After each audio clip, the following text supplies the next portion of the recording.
girls being pursued and raped and drugged and harmed by gangs of British Pakistani men who've worked in child abuse rings or networks. हम पाकिस्तानी शरिस्तन नियतन एक ठरकी कौम है। वो वहाँ पे उनकी ख़वातीन को जो है वो अब्यूज़ करते हैं। इसके अलावा वहाँ उनके जो नॉर्म्स, कल्चर्स हैं और जो उनकी वैल्यूज़ हैं उनको डिसरिस्पेक्ट भी करते हैं। हम पाकिस्तानियों के अंदर ख़ास तौर पे औरत को देख के, औरत के बारे में कहते हैं कि सिर्फ नफ्स चलनी चाहिए, हमारा वो कुलिया है। एक हवस है इनके अंदर और ये कभी भी इनके फितरत से जा नहीं सकती। हम लोग इस कदर कुत्ते हो जाते हैं, माजरत के साथ कुत्ते की तरह जुबान निकल आती है हमारी, औरत देख के, लड़की देख के, गोरी चमड़ी देख के हमारी राल टपकने लगती है। प्रॉब्लम पाकिस्तान की ये है कि उनकी आर्मी आज की डेट में जिसको बोलते हैं नपुंसक हो चुकी है, वो बिल्कुल भी इंटरेस्टेड नहीं है पॉलिटिक्स के अंदर आने के लिए। आवाजें उठ रही हैं मार्शल लॉ की। बिलावल भुट्टो ने इस पे पहले ही कहा था कि मार्शल लॉ और इमरजेंसी का नाम लिया था, लेकिन होम मिनिस्टर ने इस फैसले के आने के बाद ये कहा है। फैसला क्या है? पीओके बहुत जल्द, हो सकता है 24 से पहले, वो हिंदुस्तान का पार्ट होगा और ये होकर रहेगा। आप भी देखेंगे कि रात को न्यूज आएगी, रात को 8 बजे मोदी जी स्टेटमेंट देंगे, भाइयों बहनों पीओके के अंदर भारत का झंडा लहरा दिया गया है। जो वजूद है पाकिस्तान का वजूद इस्लाम थोड़ा ना है। पाकिस्तान का वजूद और कुछ नहीं है। पाकिस्तान का जो वजूद है वो कश्मीर है, वो इंडिया हेट्रेड है। इसके अलावा पाकिस्तान तो खोखला है, कुछ है नहीं इसमें। तो बोलते जनरल बाजवा को जाके अटैक करो इंडिया को भाई। ओ जनरल साहब go and attack India. Khan Niazi ने एक और बम फोड़ दिया पाकिस्तान में। क्या बम फोड़ा? जनरल बाजवा ने मेरे ऊपर प्रेशर डाला कि भारत के साथ अच्छे संबंध बनाओ। देखो ये भी पाकिस्तान में, आपको बता रहा था ना शुरू में। नमस्कार दोस्तों, जय Hind. Now Hindustan speaks channel में आपका स्वागत है। आज हम आपको बताने वाले हैं कि पाकिस्तान हमेशा टेररिस्ट को पनाह देता था और दूसरी कंट्री में टेररिस्ट को चलाता था, और अभी पाकिस्तान के लोग अपनी कंट्री के हालात ख़राब के वजह से दूसरे कंट्री जाके काम करते हैं और वहाँ पे जाके भी वही हरकत करते हैं और छिचोरागिरी करते हैं और लड़की को छेड़ते हैं, ऐसा काम करते हैं। जैसे उनके कंट्री में उनका मिनिस्टर और आर्मी का नाम भी ख़राब हो रहा है।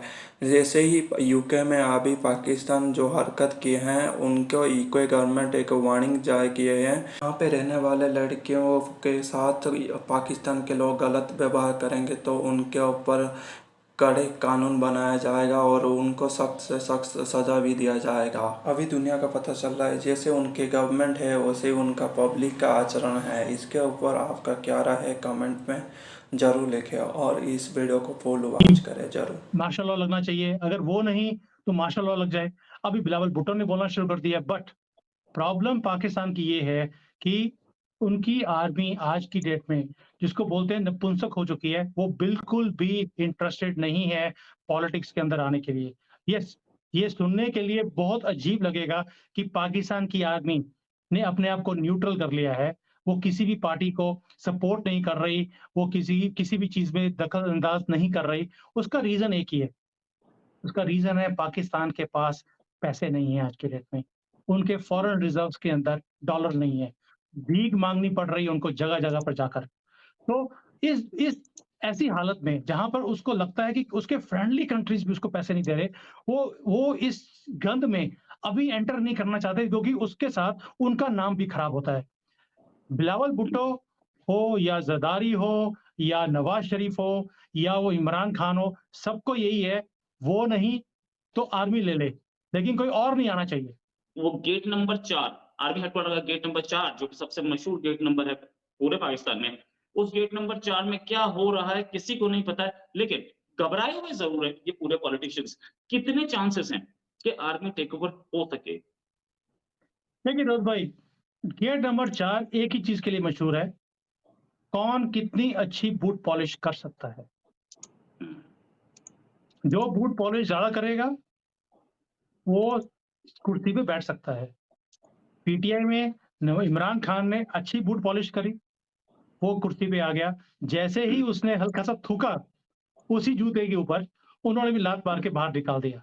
सबको मालूम है कि खान नियाजी ने एक और बम फोड़ दिया पाकिस्तान में। क्या बम फोड़ा? जनरल बाजवा ने मेरे ऊपर प्रेशर डाला कि भारत के साथ अच्छे संबंध बनाओ।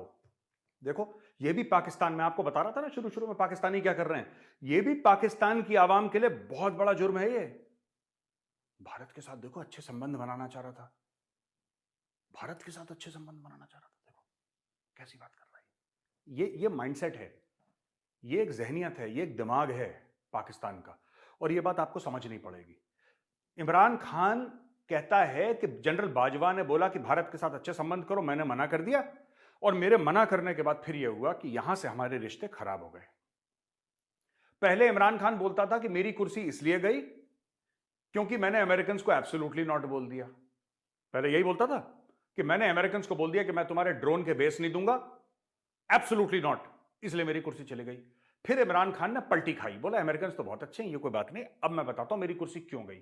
मेरी कुर्सी इसलिए गई क्योंकि पाकिस्तानी फौज और ये नवाज शरीफ और शहबाज शरीफ और राणा सनाउल्लाह, इन सब गैंग ने मिलकर मेरे खिलाफ साजिश कर दी।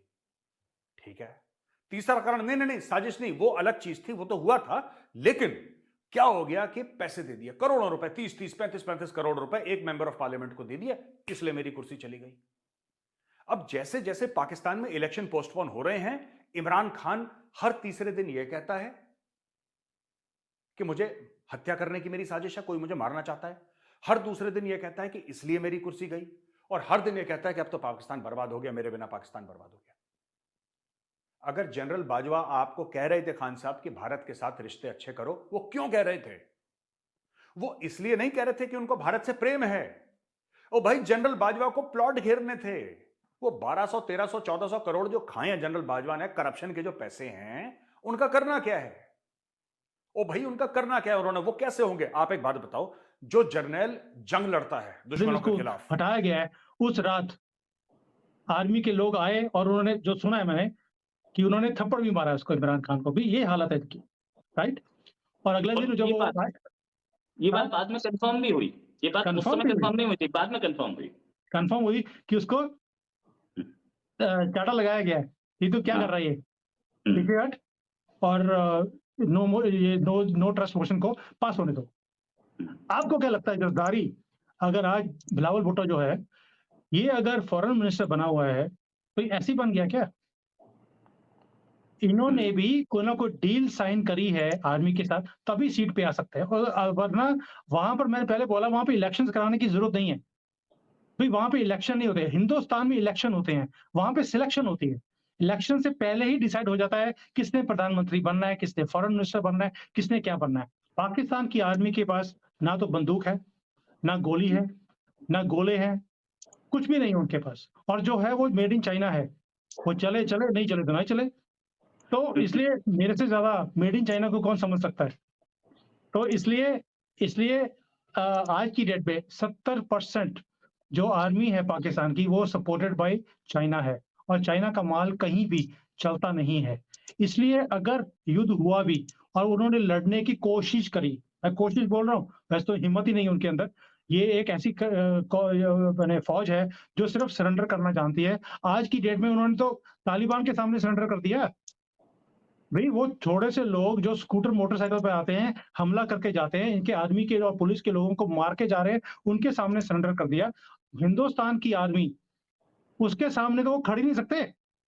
इसलिए आपको चिंता करने की जरूरत नहीं, ये रेजिस्टेंस कर ही नहीं सकते भाई। आप सोच के देखिए रेजिस्टेंस का क्या लेवल है। हमारी एक मिसाइल गलती से उनकी तरफ चली गई, 3.5 मिनट उनकी कंट्री के अंदर से घुस के गई है, वो ट्रैक करते गए, उन्होंने कुछ किया भी नहीं उसका।